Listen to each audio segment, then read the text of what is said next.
कहानी सच्चाई का इनाम। एक गांव में अहमद नाम का एक लड़का रहता था। वह निहायत ईमानदार और सच्चा इंसान था। उसके वालिद एक किसान थे और अहमद खुद भी खेतों में काम किया करता था। गांव वाले अहमद की ईमानदारी और सच्चाई की बहुत तारीफ करते थे। एक दिन की बात है, अहमद जंगल के रास्ते अपने खेत जा रहा था कि अचानक उसे रास्ते में एक छोटा सा थैला पड़ा हुआ मिला। अहमद ने थैला उठाकर देखा तो हैरान रह गया।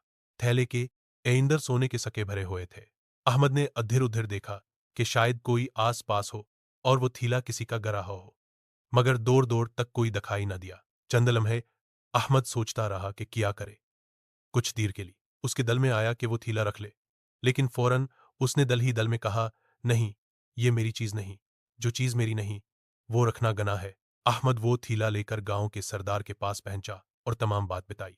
डी सरदार ने थैला खोला, सोने के सिक्के गिने और अहमद की ईमानदारी की तारीफ की। सरदार ने गांव में ऐलान करवा दिया कि जिसका थैला खोया है वह आकर ले जाए।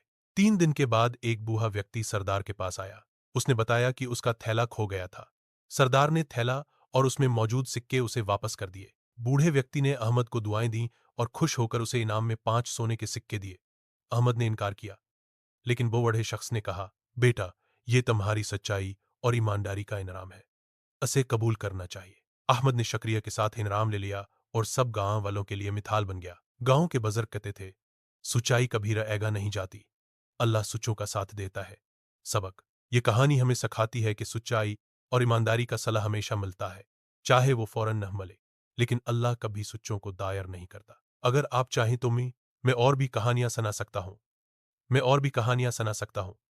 कैसी कहानी पसंद करेंगे? आपको कैसी कहानी पसंद होगी? सबक आमूज, मजाहिया, जादुई या मोहब्बत भरी, और नसीहत आमीज, मजाहिया, जादुई या रोमानवी।